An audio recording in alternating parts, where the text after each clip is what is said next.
ಇಂದೇ ಡೌನ್ಲೋಡ್ ಮಾಡಿ ಮತ್ತು ನಿಮ್ಮ ನೆಚ್ಚಿನ ಶೋಗಳನ್ನು ಆನಂದಿಸಿ. ಭಗವಂತನ ಅನುಗ್ರಹವೂ ಬೇಕು. ಆ ಅನುಗ್ರಹ ನಿನಗೆ ಸಿಗ್ಬೇಕು ಅಂತಾನೆ ನಾನು ಈ ಯಂತ್ರೋದ್ಧಾರಕವನ್ನ ರಚಿಸಿದ್ದು. ಅಂದ್ರೆ ಇದರಿಂದ ದೇವರ ಅನುಗ್ರಹ ಸಿಗತ್ತ ಗುರುಗಳೇ? ವ್ಯಾಸರಾಯರಿಗೂ ಇದೇ ಪ್ರಶ್ನೆ ಕಾಡಿತು. ಆಗ ಅವ್ರು ಏನ್ ಮಾಡಿದ್ರು ಗೊತ್ತಾ? ಏನ್ ಮಾಡಿದ್ರು ಗುರುಗಳೇ?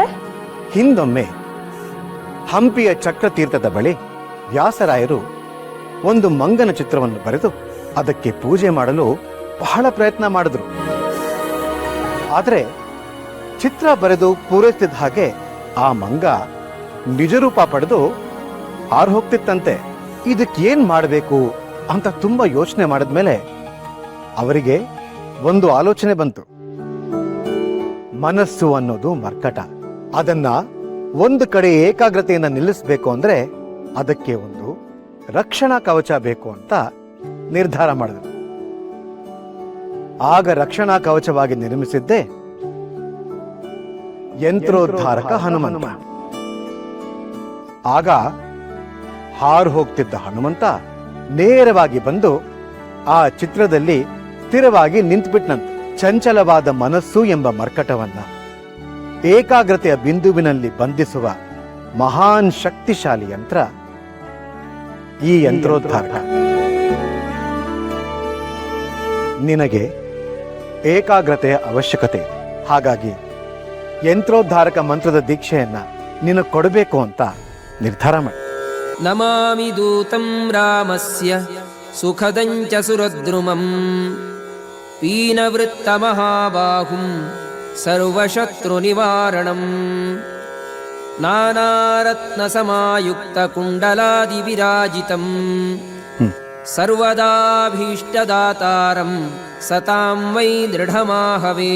ನಮಾಮಿ ದೂತಂ ರಾಮಸ್ಯ ಸುಖದಂ ಚ ಸುರಧ್ರುವಂ ಶ್ರೀ ಮಾರುತಾತ್ಮ ಸಂಭೂತಂ ವಿದ್ಯುತಾಂಚನ ಸನ್ನಿಭಂ ಯಂತ್ರೋದ್ಧಾರಕ ಸ್ತೋತ್ರಂ ಷೋಡಶ ಶ್ಲೋಕ ಸಂಯುತ ಶ್ರವಣಂ ಕೀರ್ತನಂ ವಾ ಸರ್ವ ಪಾಪೈ ಪ್ರಮುಚ್ಯತೆ ಇತಿ ಶ್ರೀ ವ್ಯಾಸರಾಜಕೃತ ಯಂತ್ರೋದ್ಧಾರಕ ಹನುಮತ್ ಸ್ತೋತ್ರ ಸಂಪೂರ್ಣ. ಯಂತ್ರೋದ್ಧಾರಕ ಮುಖ್ಯ ಪ್ರಾಣ ಸ್ತೋತ್ರಂ ಸಂಪೂರ್ಣಂ.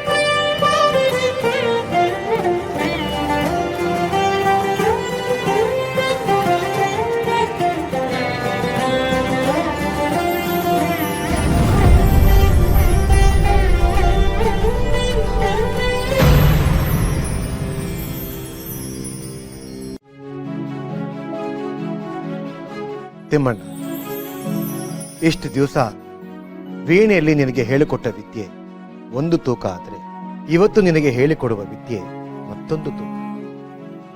ಅದಕ್ಕೆ ಹೆಸರು ಗಾಂಧಾರ ಗ್ರಾಮ. ಈ ಗಾಂಧಾರ ಗ್ರಾಮ ಅಂದ್ರೆ ಏನು ಗುರುಗಳೇ? ಇದೊಂದು ರಹಸ್ಯದ ವಿದ್ಯೆ, ಗಂಧರ್ವ ಜ್ಞಾನದ ಸಂಗೀತ ಕ್ರಮವಿದೆ. ಹಲವು ಸ್ವರಗಳು ಸೇರಿ ಆಗುವ ಸಂಯೋಜನೆಗೆ ಈ ಗಾಂಧಾರ ಗ್ರಾಮ. ಭಾರತೀಯ ಸಂಗೀತ ಕ್ರಮದಲ್ಲಿ ಗಾಂಧಾರ ಗ್ರಾಮಕ್ಕೆ ವಿಶೇಷ ಸ್ಥಾನವಿದೆ. ಈ ವಿದ್ಯೆಯು ಹರಿವಾಯುಗುರುಗಳ ಸೇವೆಗೆ ಮಾತ್ರ ಸಮರ್ಪಿತವಾಗಿರಬೇಕು. ಜೀವನದಲ್ಲಿ 2 ಅಥವಾ 3 ಬಾರಿ ಮಾತ್ರ ಈ ವಿದ್ಯೆಯನ್ನ ಉಪಯೋಗಿಸಬೇಕು. ಮುಂದೆ ನಿನ್ನ ವಂಶದಲ್ಲಿ ಹರಿವಾಯುಗುರುಗಳಿಗೆ ಸಮರ್ಪಿತನಾದವನಿಗೆ ಮಾತ್ರ ಈ ಗಾಂಧಾರ ಗ್ರಾಮ ವಿದ್ಯೆಯನ್ನ ಹೇಳ್ಕೊಡ್ಬೇಕು. ಹಾಗಂತ ನನಗೆ ಮಾತು ಕೊಡು. ನಿಮ್ಮ ಮಾತಿನಂತೆಯೇ ಆಗಲಿ ಗುರು. ನನ್ನ ವಂಶದಲ್ಲಿ ಹರಿವಾಯು ಗುರುಗಳಿಗೆ ಸಮರ್ಪಿತನಾದವನಿಗೆ ಮಾತ್ರ ಈ ಗಾಂಧಾರ ಗ್ರಾಮ ವಿದ್ಯೆಯನ್ನ ಹೇಳಿಕೊಡುತ್ತೇನೆ. ಶ್ರೀಹರಿ.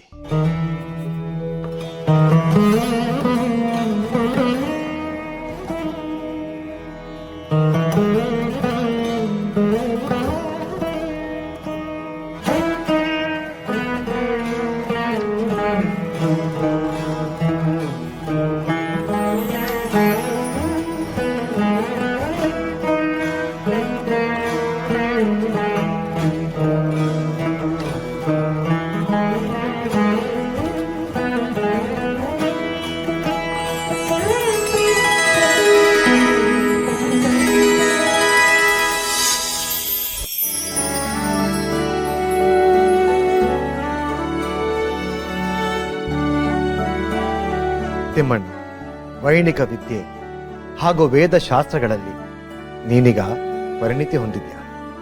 ಆದರೆ ನಿನ್ನ ಕಲಿಕೆ ನಿಂತ ನೀರಾಗಬಾರ್ದು, ಹರಿಯುವ ನದಿ ಆಗಬೇಕು. ನಿನ್ನ ಜ್ಞಾನಾರ್ಜನೆಯ ಬಗ್ಗೆ ತಿಳಿದ ನಿನ್ನ ತಂದೆ ತಾಯಿ ಬಹಳ ಹೆಮ್ಮೆ ಪಟ್ಟಿದ್ದಾರೆ. ಅವರ ಸೇವೆಯನ್ನು ಮಾಡುವ ಭಾಗ್ಯ ನಿನಗೆ ಈಗ ಒದಗಿ ಬಂದಿದೆ. ಅವರನ್ನು ಕಾಣಲು ನಾಳೆಯೇ ಹೊರಡು. ಅಪ್ಪಣೆ ಗುರುವರ್ಯ. ಶ್ರೀಹರಿ.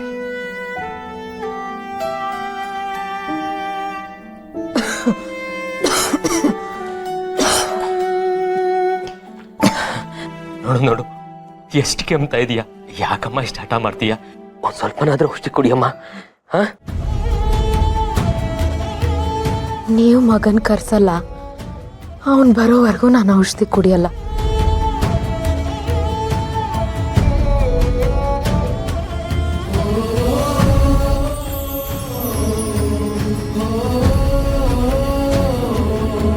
ನಾನೀಗ ಬಂದಿದ್ದೀನಲ್ಲ, ಈಗ ಔಷಧಿ ಕುಡಿತೀಯಾ? ತಿಮ್ಮಣ್ಣ,